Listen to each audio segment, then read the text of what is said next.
Look. This debate is mid, okay? I know when when the dust settles, everyone will make up their minds, but it's just such an ass debate. Luckily for the Democrats who really care about Kamala Harris winning, let's be real, it's not all that consequential. Tim Walz has his high notes whenever he's talking about issues that he actually cares about, but god damn, dude, this is the same exact thing that I felt when I watched Bernie Sanders on that goddamn stage. I was like, dude, fucking attack, dude. Attack! You're debating against a literal Hitlerian candidate who's just sitting there like a fucking insurance salesman on television telling you that the Viagra is supposed to make your dick explode and it's normal and you can't sue the pharmaceutical company. Just address any of his indignity. Address anything that he is doing. Kamala Harris straight up whipped up Donald Trump, sauced him, put him in a fucking pan and fried his ass. Tim Walz is like, oh my God. Oh, well, I agree with this guy. Don't you know? Oh, I agree with him. I agree. Fucking cook his ass. He sucks. You coined the weird term. Say he's fucking weird because he's weird.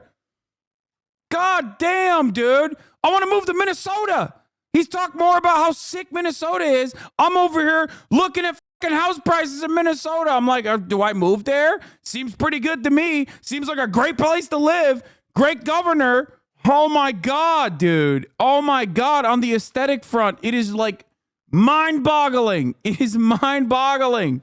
I guess the hope is that like Americans will see that Tim Walz is like a fucking normal guy, even though I think he destroyed that normal guy sentiment with the most important part of the debate, which is the first fucking answer to Israel. Like he came across Israel on border, both of those issues, when everyone was locked in, he came across like a fucking, empty suit. And now he comes across like a real human being. But the unfortunate problem is when he comes across like a human being, he's still too fucking docile. God damn. I do think that this man has been defanged in general. It's just so bad. It literally feels like they are just like, yeah, we hate our presidential candidates. Like, why don't we just run together? Like, Tim Walz was good pre-Kamala Harris campaign, okay? Tim Walz, bad post-Kamala Harris campaign. Make up your mind about this. To me, it spells, the Kamala Harris campaign is kind of cooking this dude. Like his commentary on issues, the way he communicated issues that he cared about, the way he spoke to them was significantly better. Oh, wait, it's back. But look, the support of the democracy matters. It matters that you're here. And I'm as surprised as anybody of this coalition that Kamala Harris has built, from Bernie Sanders to Dick Cheney to Taylor Swift, and a whole bunch of folks in between there. And they don't all agree on everything. Brian, kill me. They are truly optimistic people. I humbly ask for your vote on November 5th for Kamala Harris. Governor Walz, thank you. Senator Vance, your closing statement. Well, I want to thank Governor Walz, you folks at CBS, and of course the American people for tuning in this evening. And one of the issues we didn't talk about was energy. And I remember when I was being raised by my grandmother, when she didn't have enough money to turn on the heat some nights because Ohio gets pretty cold at night and because money was often very tight. We need a new direction. We need a president who has already done this once before and did it well. Please vote for Donald Trump. And whether you vote for me or vote for Tim Walz, I just want to say I'm so proud to be doing this and I'm rooting for you. God bless you and good night. Senator Vance, thank you. My God. And thank you both for participating in the Oh my only God. vice This debate presidential won't move the needle, but it's not a good thing. Okay? Because the needle has to move. The needle has to move for the Democrats. It's not moving in a good direction. Oh my God. What an absolutely awful, pathetic fucking waste of time that was. Oh my God. I cannot be alone in feeling this way. Please. When we watch debates like this, when debate time rolls around, we got a lot of fucking liberals in here, right? Like a lot of fucking people that normally don't tune in, but just tune in for this type of shit. And they're going to get very mad at me when I say stuff like January 6th was objectively funny. But beyond that kind of stuff, the Democratic Party is so captured by right-wing sentiment, so desperately trying to move the needle in the right-wing direction. Was it worse than you expected? No, I mean, even before the debate, I told you that Tim Walz was like neutered and he was going to be bad and that he was not a very good debater to begin with. But oh my God, every time they said, I agree with you, just like a little piece of me died. I hope I'm not alone in this. Ultimately, I'm going to keep it $1.50. Okay. If the Democrats were just going to cave and capitulate to right-wing framing, they should have just gone with Josh Shapiro. That's what I said. Okay.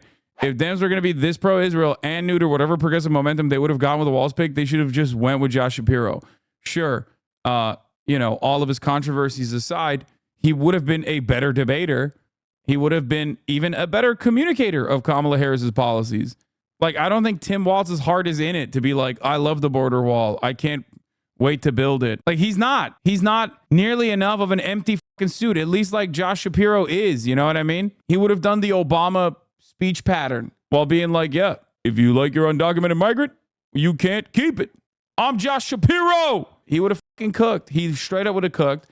Pennsylvania would have been locked down. Straight up. Very different election for the Democratic Party. It's so bizarre they want to push Walz in every man so bad. It's so unnecessary to win the election and actively alienates voters. No, Walz being an everyman is good. Walz could be a generational talent. The problem is you just got to let him loose. Think about how well he spoke on the issue of lowering pharmaceutical prices, lowering housing prices. Think about how well he spoke about protecting a women's right to choose. Like, those are areas that he's good on. Or fucking paid family leave and how it actually helps small businesses. Like, that's an adequate way to help small businesses, much better than anything else. Like, he popped off. Problem is, he's also tacked on to like a whole bunch of like stupid ass neoliberal ass policies, and that's very hard to effectively communicate, especially if your heart is not in it. He was great on unions. Like, there were a lot of high notes for Walz.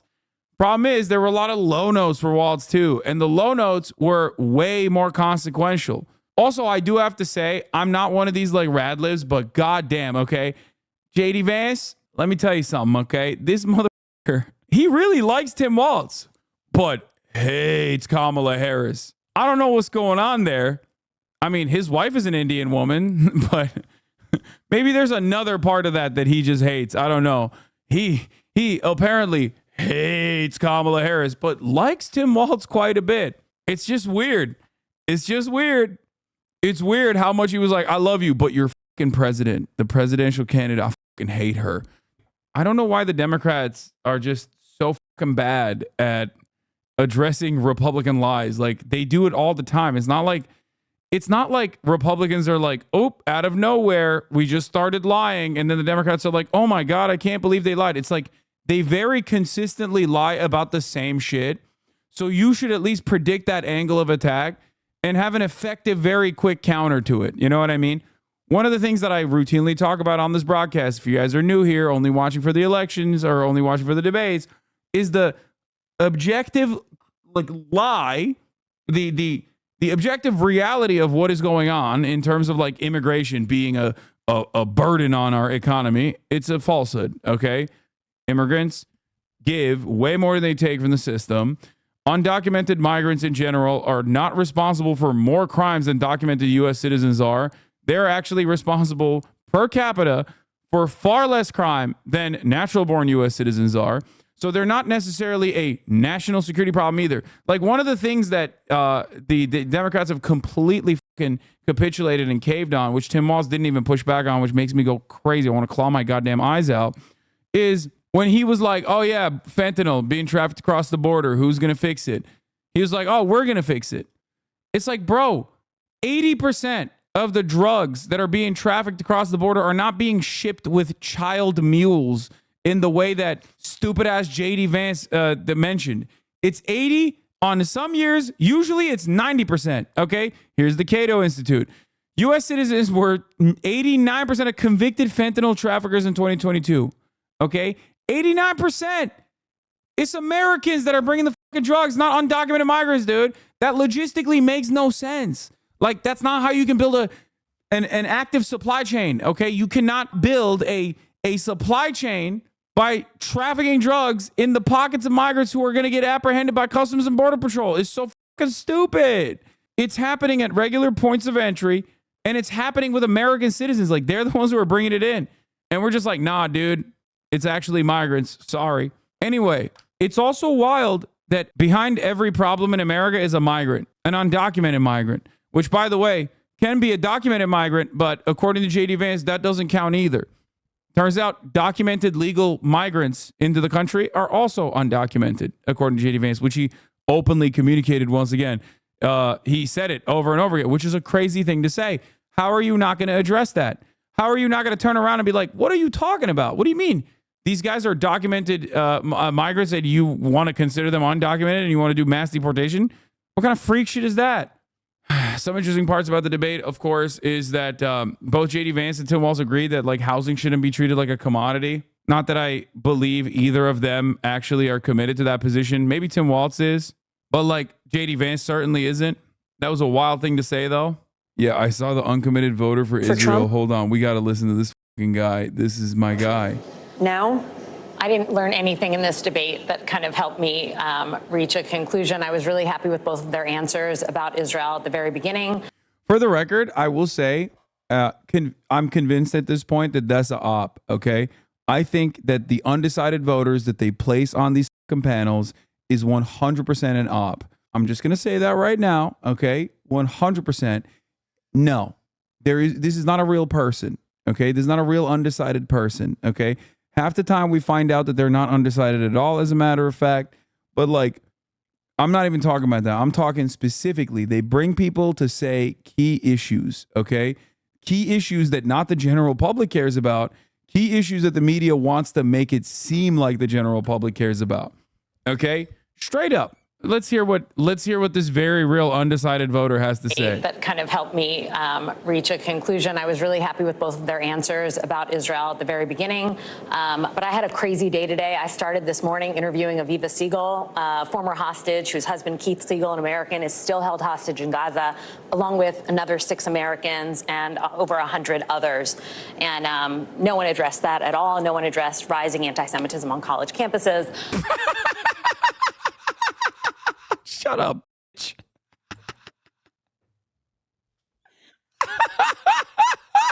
Get the fuck out of here. Come on, dude. Oh my God. Be fucking real, dude. Oh my God. She said nobody addressed the issue of rising anti-Semitism on college camp. Get the fuck out of here. Oh my God. Oh my God. Oh, out of here, dude. Okay. Yeah. I'm a stevedore, and honestly, I'm a longshoreman. And one of my primary concerns is the rising issue of anti-Semitism on college campuses. If you ask the average American, they'd probably be like, we're not doing enough anti-Semitism. What the fuck are you talking about, dude? Literally. And I'm not even saying that about like Israel. They're just in general, as a standalone. Anti-Semitism is rising and Americans want more of it, okay? Completely removed from Israel. Pro-Israel, anti-Israel on both sides. Most Americans already have underlying anti-Semitic tendencies to begin with. Absolutely zero Americans are voting on the basis of anti-Semitism increasing on college campuses, okay? Jesus Christ. Like, she didn't even say anti-Semitism rising in America. She said on college campuses, brother. Like, not even anti-Semitism rising in America, okay? That at least addresses a concern of, like, Jewish voters. For sure. That is definitely a concern of Jewish voters. She said anti-Semitism rising on college. Okay, I'm done. No. We're moving on from this objectively insane statement from a definitely real undecided voter. The one key thing with like undecided voters that makes me feel like it's always an op is that they're always so right wing. Like, you rarely ever see like one undecided voter that's like, dude, I want the housing prices to go down. What the f-? It's impossible to rent. I meet real people every fucking day, and that is like their primary concern. But I turn on the television and I see these fucking undecided voters, and they're always talking about like the most weird right-wing issues. They're always so undecided because they're so heavily invested in the right-wing framing for some fucking reason. You know what I mean? It's crazy.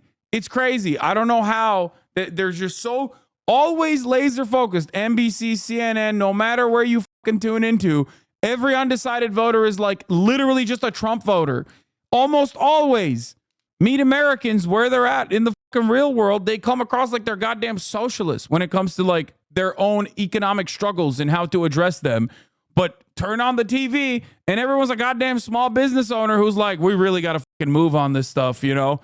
Really got to make sure that we lower the corporate tax rate a little bit further. Am I right? And it's like, you own an HVAC business. What do you mean lower the corporate tax burden? What are you talking about? Every undecided voter's like, in 2016, I voted for Donald Trump. In 2020, I voted for Donald Trump. I'm an undecided voter. I'm voting for Donald Trump. It's like, well, why are you on the panel? You're not undecided. You are literally de-fucking-sided. You have decided with more conviction than like 70% of the Democratic electorate. Like, what are you talking about? Democratic Party voters are less decided than you, okay? They're still like, I don't know. The immigration stuff's kind of weird to me. I'm a Democrat, but I don't get it. Meanwhile, these motherfuckers are the ones that are getting like, it's like QAnon supporters that are like, you know, I do think that the Democrats are pedophilic vampires who are actually overtaking the government by the way of deep state and you know, doing targeted blackmail assassination campaigns and then cloning out the fucking candidates with like different versions of them that to make them more docile to communist sentiment. But also, I'm a little undecided on the issue. It's like, no, you're not. You're Ashley Babbitt. You got shot in the fucking head at the Capitol on January 6th, okay? You are Ashley Babbitt. You are not undecided. You have made your decision. Rest in peace, comrade. Ashley Babbitt. Who won the debate? First poll came out. Ed O'Keefe from Flash CBS News poll finds 42% at JD Vance, 41% Tim Walz, 17% tie. Tim Walz is an empathetic person. He reads as like a normal person. JD Vance, on the other hand, is a lizard person. JD Vance is exactly like he's like a Josh Hawley type where he's just inauthentic. He's an inauthentic piece of shit. So I think Walz's normal guy attitude kind of carried him throughout this battle.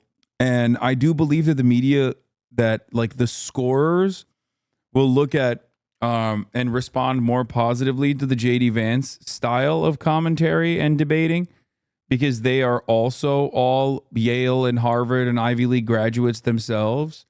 But average Americans will most likely look at Tim Walz and go, that seems like a normal guy. He seems like a teacher. You know what I mean? Approval before and after from CBS. Tim Walz's approval went up but from 52 to 60%, but JD Vance's approval went up 9 fucking points. Tone of the VP debate was generally positive.